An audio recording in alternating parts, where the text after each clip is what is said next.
This is Vadim Krasnookий, Медіацентру Ukraine. Greetings to all the journalists who have joined us to spread the truth about the key developments in Ukraine.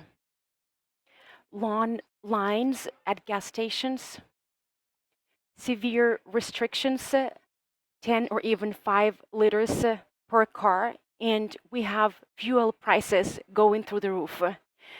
We have here today an energy expert, Mr. Serhiy Kuyun. Good afternoon, Mr. Kuyun. Thank you for being with us. Can you tell us more about when and how the fuel crisis in Ukraine will end? Good afternoon, everyone. I would like to remind you what is the main reason for these problems. This is the war. The first thing that was destroyed back on the 24th of February is the system of fuel supplies in Ukraine, because almost 100% of imports or 80% of fuel consumption in Ukraine came from Belarus, Russia, and the sea.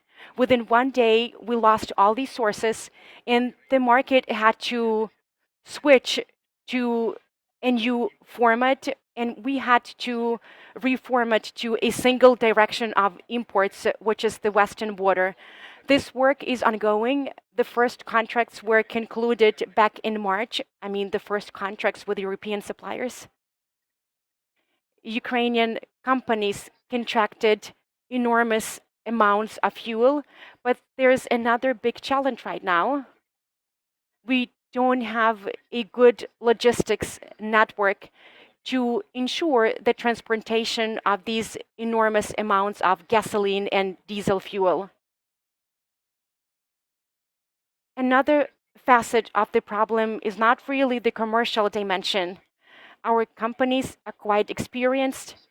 They have significant experience under their belt.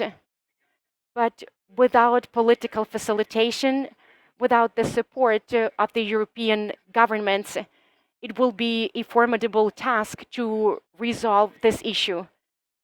Therefore, the government of Ukraine has already initiated several meetings with our potential suppliers, or to be more precise, with the governments of these countries, Poland, Romania, Germany in the first place. These consultations are already in the works, and we really hope that it will give the necessary impetus to the resolution of this fuel crisis. Hopefully, politicians will prompt their companies and suppliers to focus their operations on Ukraine. Why is it strange to a certain extent? Ukraine is not a problem for Europe. We are a great window of opportunity. We are a big buyer of fuel and energy sources. What does it mean? It means that we can create more work for oil refineries. We can also enhance the operations of European ports and logistics hubs. This is the money that Ukraine is willing to invest in Europe. There are some narratives circulating that Ukraine is yet another problem. But once again, let me reiterate that Ukraine is a big buyer, and it's important to retain big buyers. We just need to build and streamline the transportation logistics. And I really hope that by the end of the month, by the end of May, this fuel crisis will have mitigated. I don't really think that we will be able to fully remove the deficit, but at least we will not really have the same stringent restrictions like now. So does it mean that we should not respect any significant improvements in this situation within 1 week? That will be closer to the end of May. Exactly. There are a litany of problems, and we need some time to bring this fuel into the country, which requires some effort on the part of Ukraine. I believe that by the beginning of June, we should be able to increase the limits, maybe 20 to even 30 liters per car. and we will need about 2 months to build an effective system of fuel transportation and logistics. This one is clear. Thank you very much. You mentioned that the main factor that came into play is that we had to change the key supplier of fuel, because in the past we imported from Russia and Belarus, and right now we need to import from the western direction, and European countries were not ready for it. But we also understand that oil depots were on fire. The sowing campaign is in full swing. Which impact does it have on the fuel situation? It was a catalyst that accelerated the consumption of stock.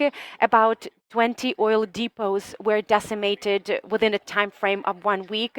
The Kremenchuk oil refinery was under attack as well, and that created an enormous problem indeed. Before the war, the plant accounted for 50% of the gasoline market in Ukraine. After the war, since consumption dropped, this share went up even further. And we can see that we are grappling most with gasoline. With regard to diesel fuel, the situation is slightly better. All these developments accelerated the fuel crisis because the market didn't start receiving imported fuel while domestic consumption was under assault. Hence, the exacerbation of the problem. You referenced gasoline and diesel fuel, but a lot of vehicles run on gas. So what is the current situation with gas? I guess the gas situation is the best one right now. Why? Because, first of all, there is no governmental regulation of prices for gas. But it's not even about regulation. I would not really call it regulation. We have an imperfect formula for calculating threshold prices. And that's why we were not able to bring in additional fuel into the country in April. The government revisited this formula that happened last week. And right now we have all economic preconditions to supply all market players with fuel. It will be cost effective to import fuel from Europe, but that requires some time. When we're talking about logistics challenges, first and foremost, I'm talking about railroad transportation.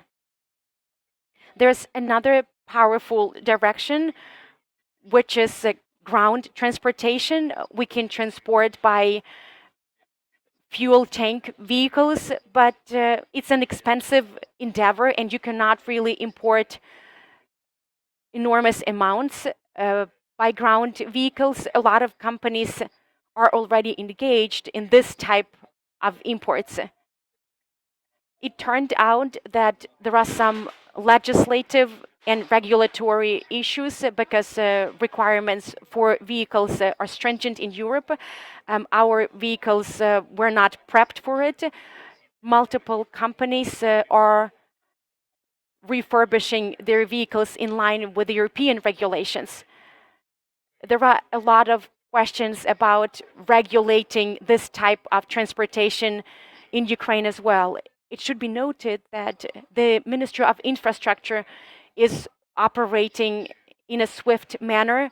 They are very responsive to any challenges or any questions on the part of the suppliers. You know that last week a system of permits for fuel tank vehicles to enter Poland was repealed.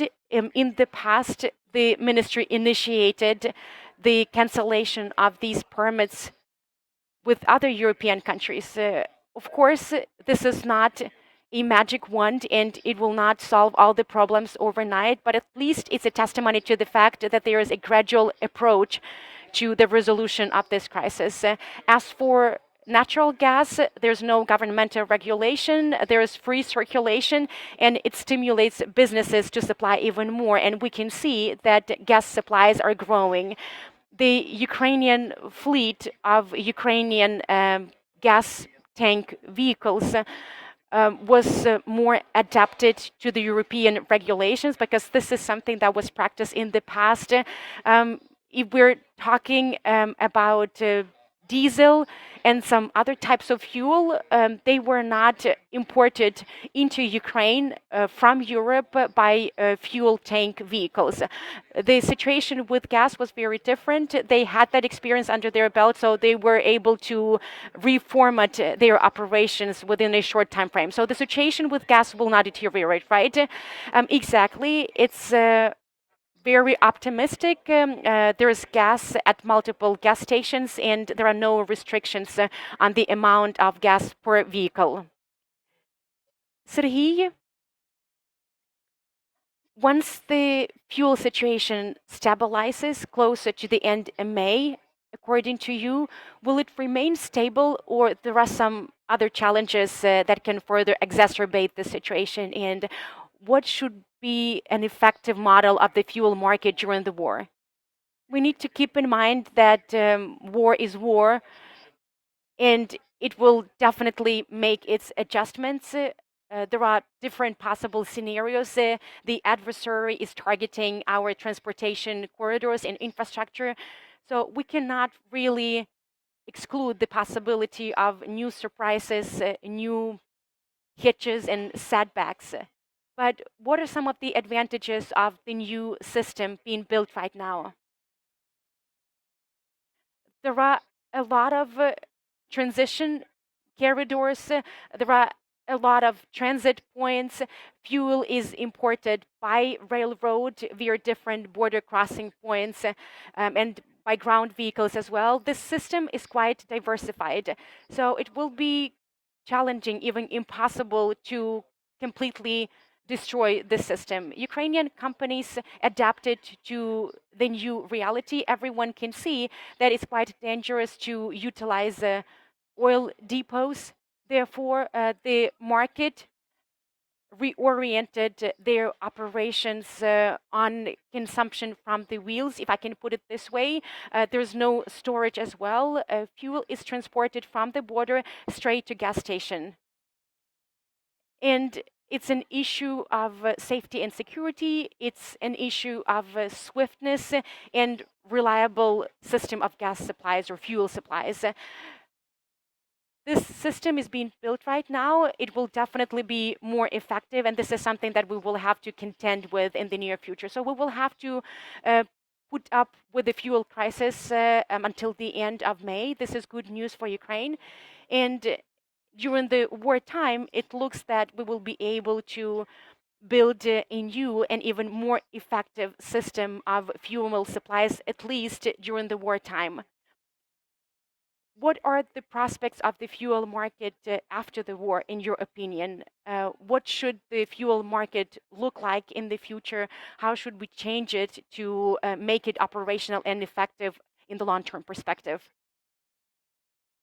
From a conceptual perspective, I can say that the restoration of the fuel market will be possible only under safe conditions, because no one will invest money in something that can be destroyed by 1 or 2 missiles. So safety and security first, reliable protection of the airspace, etc., etc. Only then can we be talking about other things. I believe that the system being built and expanded right now by Ukrainian companies is a system that will last. The western border is a reliable source of supplies. We need to have a cushion, and we need to have good armor. So the system will definitely continue operating, and the volume of imports will be contingent on whether the seaports will be open or not. I'm talking about oil and petroleum products in the first place. As for the western part of Ukraine, fuel will be imported via the western border. So let me reiterate that the system being built right now is not a temporary thing. This is the system that will come in handy in the long term as well. This point is clear. So we will be able to utilize the system in the long term unless investors come and rebuild a fuel market. But I also have a question about the short term. Everyone is interested in fuel prices once the situation stabilizes at the end of May.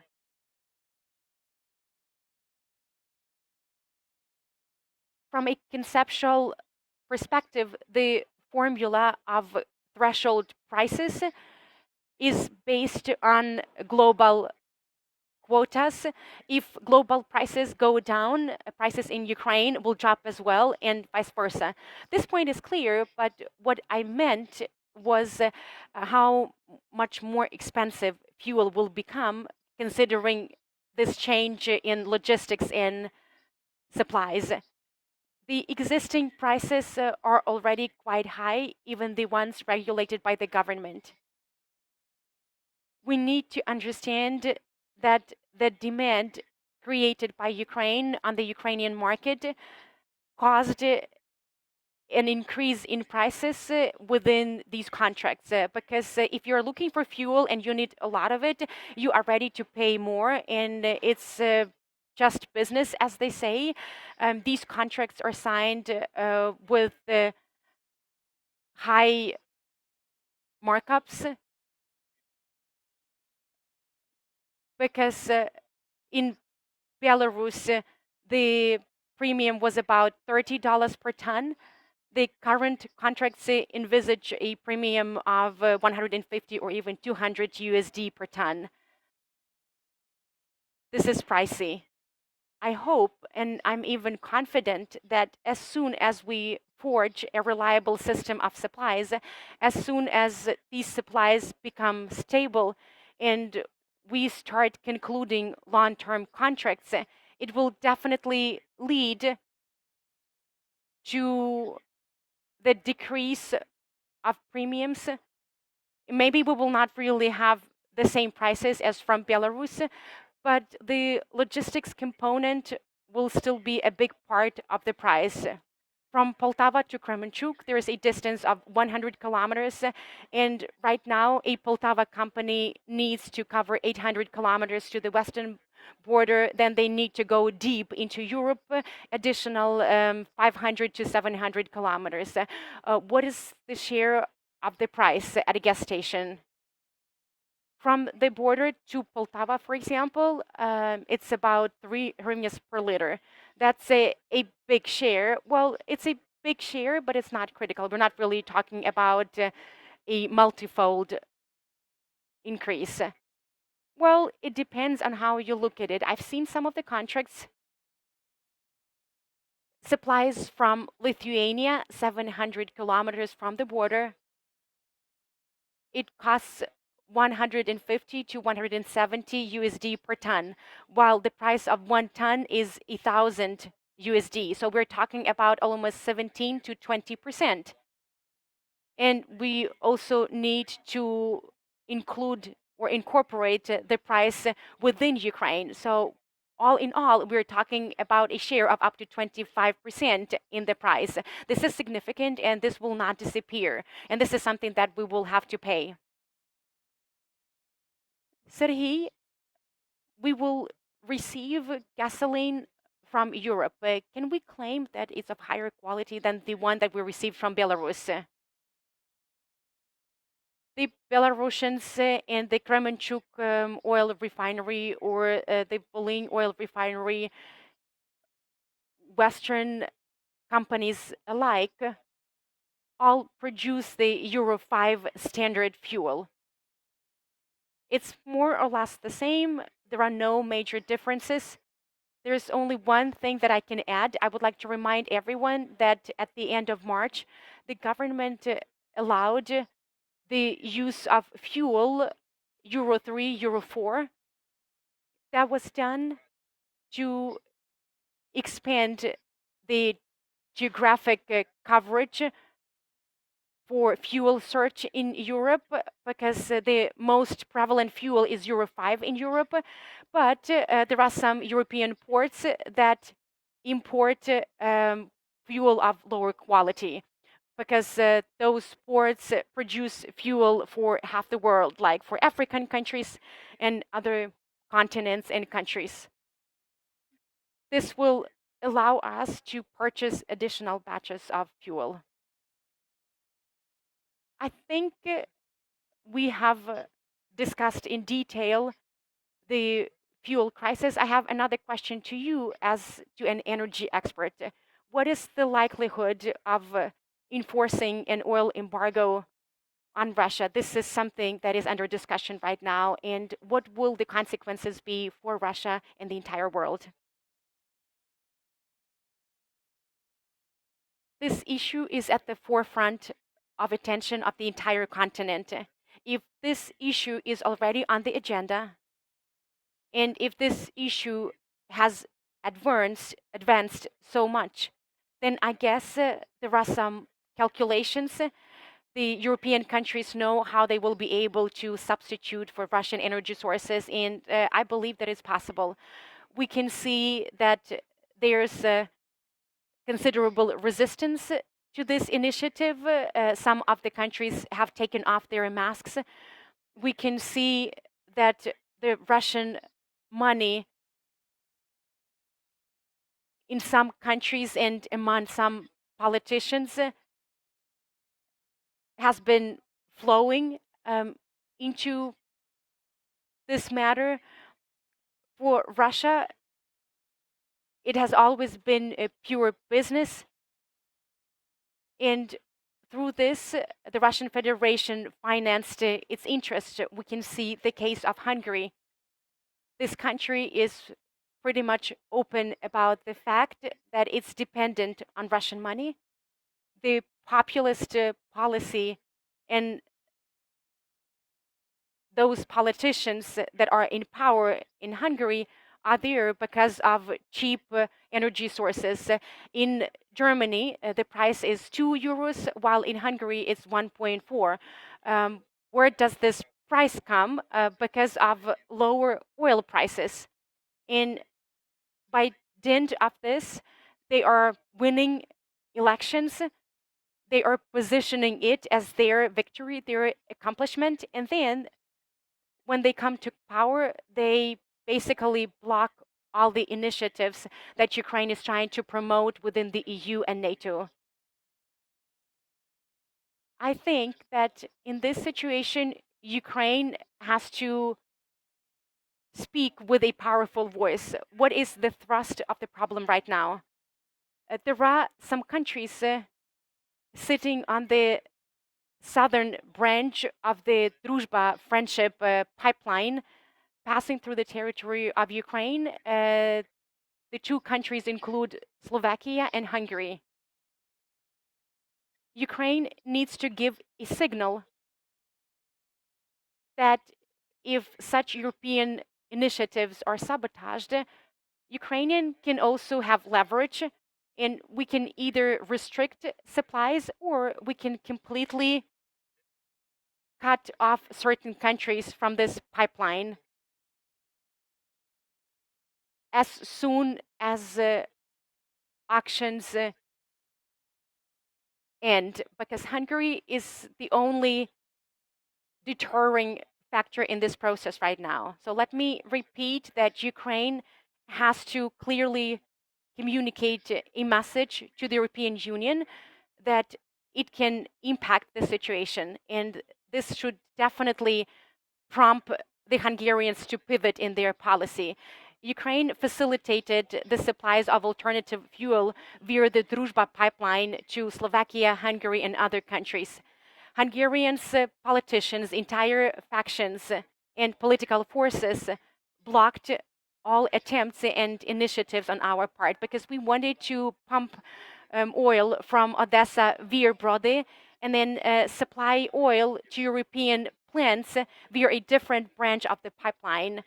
And if those companies were not ready to purchase from us, we were ready to pump even further to Austria and Germany. But all these endeavors on our part were blocked by the Hungarians. And right now, they claim that they have no alternatives in terms of supplies, but they've never wanted to get diversified.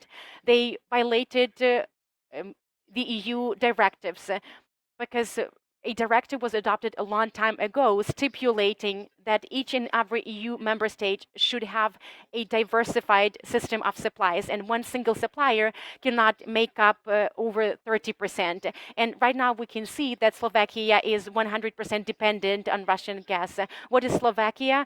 Is possess Slovak nafta, and it belongs to MOL, and it's basically Hungarian property. And now they are complaining that, well, we cannot really say no to Russian energy sources because we are 100% dependent and we have not done anything. Why haven't you done anything? So they are basically in violation of the European rules and regulations. It's possible to build a new system. You can get diversified. There's a well-developed and established system of pipelines in Europe. There are different types of fuel that resemble the Russian oil, so they will not really have to upgrade or modernize anything. It's all about bargaining. It's all about auctions between different countries. So I think that this oil embargo will be introduced. So you believe that this is possible? Ukraine has to continue standing for it. Definitely, in this specific case, we can help them, or we can prompt them. If the Hungarians continue sabotaging, if the European Union is not important to them, then we can have our say. We can tell them, you know, guys, you count on this oil, but you will not get it. You have half a year, or you have 1 year, or any other time frame agreed on by the European Union. We need to integrate into the European system. We need to take into account the interests of all the EU member states. But in this specific case, we do have some levers of leverage, and we can reinforce the positions of those European countries that are siding with Ukraine in this war. Are there any questions from the audience? There are no questions. Serhiy, thank you very much. Well, there's one more point that I would like to add, if I may. It's related to fuel prices. We can see that the current situation is not really clear. We have a governmental regulation. Why was it introduced? In order to prevent fuel speculations and in order to protect the Ukrainians. Right now, this formula of governmental regulation is fully in line with the market reality, and it contains a good economic component for retail chains. Nonetheless, we can see more and more messages coming in about the fact that many gas stations worked directly bypassing governmental regulation. So the threshold price is 40 hryvnias. But if you have a look at the social media, there are a lot of messages and photographs.